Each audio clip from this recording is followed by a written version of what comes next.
People that work in or around porn. What are some of your horror stories? I used to do production for a couple of porn outfits. One of my porn actors once had a scene with a girl who was heavily into body modification. She turned up on set with a line of fresh metal piercings screwed along her spine. They were oozing and not even close to healed. Despite this, as there was a deadline to be met, the scene went ahead. It was soon stopped as even the slightest movement on her part made them start bleeding and oozing pus. Worked with Ron Jeremy once. He has serious boundary issues and zero respect for his co-stars.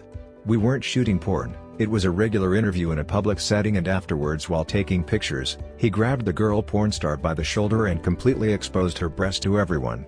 She shut him down, but you could tell she was humiliated as he kept trying to fondle her. My ex is the owner and male talent for a high-end massage porn site. When I wasn't shooting for other companies, I would go help on his set. One day we were shooting this girl, and during hardcore stills, just sex for pictures before the real thing, she started bleeding slightly.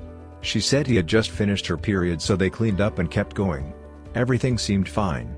Cut to halfway through the hardcore video, reverse cowgirl, this girl starts coming, pulls his dick out of her and starts gushing blood all over him. I've never seen so much blood before. She cups her hands under her trying to catch it, but you can hear it with the contractions of her orgasm pushing it out like a waterfall. I'm still amazed he took it so well. He won't shoot girls on their periods anymore. I worked as a cam model. Here are the worst 2 stories I have. I had a regular view that would come and chat occasionally for over a year. One day he told me that he wanted to say goodbye. Told me about everything going wrong in his life and how he is overweight and in constant pain. I forget the condition he had, but it was something joint related. Said he had a knife and was going to use it to kill himself. Told me he was telling me because I was the only person in his life that cared about him. He tipped me the remaining tokens on his account, then left. I think I knew him well and I believe he did it. I ended up getting off cam and crying. Once I had a girl viewer that kept asking advice, saying she wanted to cam because she was really struggling financially. I told her I wouldn't recommend it because it would be very stressful to cam while in a situation like that. Hard to have a good show when it's obvious to users that you're desperate for the money. She decided to do it anyway and kept asking advice, so I gave her some advice. Felt bad because I didn't find her attractive and didn't think she would do well. Few days later she emailed me saying she quit and why. She apparently shared too much info with a user. A viewer kept asking her to do her show by the front door of her apartment, making up some excuse about liking doors. A little while later she said she heard noises outside and got off cam. Not long after she got off cam, a SWAT team broke down her door. Apparently that viewer thought it would be funny to get a cam girl swatted. I haven't worked in porn, but for a while, I was friends with a small circle of actors and actresses. They're always broke. Between the cocaine habits and clothes, they can barely pay their bills. Some of them can't. And this is where problems start. They become desperate for a job, so they wind up doing back office gigs for petty cash. I used to give them rides pretty often. I'd drop them off at a studio, or a house, wherever they were filming, and usually hang out for a bit. Pretty cool crowd. The younger guys always had something to prove. Dude has an 11-inch dick and still has to act like he's compensating for something, still fun to party with. Anyway, one of my friends was scheduled for a shoot, so I pick her up and give her a ride. As we pull up, she ducks her head down and asks me to drive around the block. Parked out front of this house is a literal pimp. White 90s Cadillac, purple suit, gold sunglasses, the whole 9 yards. The dude also looked like a fat, hairy, 50-year-old Persian. Sweat glistening in the morning sunlight. Truly a sight to behold. We circle around the block and my friend tells me that he's a guy who thinks he's her pimp because he paid her to suck some dude off on camera.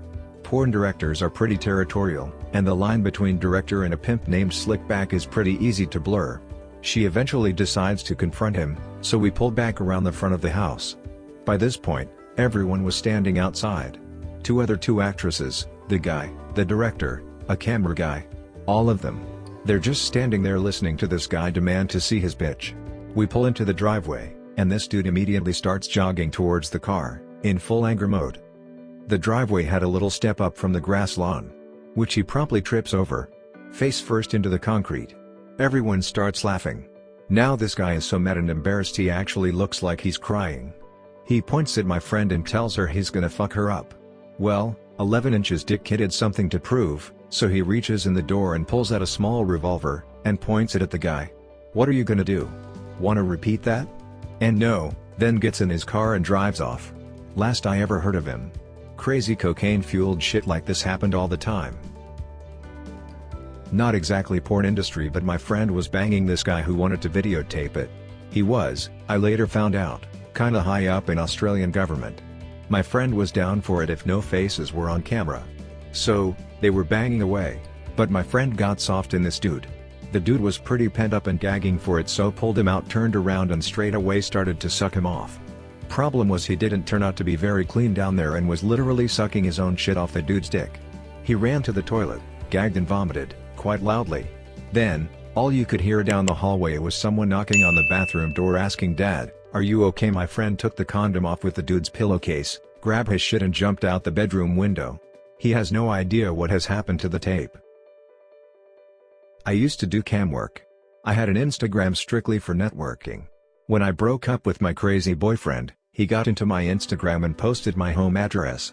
This could have gone so wrong. Luckily, most of my followers just called him an asshole and were super supportive. Not necessarily a horror story, but could have been very easily. Not me, but I had a roommate that was a porn star. She was really nice and normal, just like doing porn, and her boyfriend was cool with it too. Within a few months she was working for big studios and working with big porn stars like Riley Reid, so it seemed like she was doing well. Then she got into meth. Within a few weeks of doing meth she started only wearing rollerblades and was always sucking on a sucker. Her boyfriend broke up with her because of the meth addiction. She got a new boyfriend who never did meth before and is now a recovering meth addict because of her. She signed a lease on a $2,000 a month apartment and just bailed on it somehow. Last I heard she had stopped doing porn altogether and moved back home. This was all in the span of 3 to 4 months and she was just 18 at the time. The porn industry gave her access to drugs she couldn't handle and literally destroyed this girl and the people around her. I have another former roommate who is currently in the porn business. He started off as a lighting guy but had dreams of being the talent, so he started doing bukkake shoots, which he loved. Now he's worked his way up to orgy shoots and completely embraces the lifestyle. He's actually pretty well adjusted and has a passion for it, so I could see him succeeding. The only problem with it for me is that if he makes it big he'll constantly be popping up when I'm trying to watch porn, and I have no interest in watching this dude fuck, so it'll just alienate a bunch of porn for me. Not porn, exactly, but written erotica. Given that people are getting off to it, I figure it's enough to count. I used to do work on commission from time to time, not often enough that it made a huge percentage of my sales, but I'd occasionally get some fucking disturbing requests through, kids, particularly graphic gore and dulcet, rape, all kinds of stuff that you can't exactly just pick up on Amazon. Usually they'd put the request through in such specific detail that the buyer had obviously put so much thought into it that I got the feeling they were just trying to make someone else think about their fantasy, and that's what got them off, rather than wanting the material for themselves.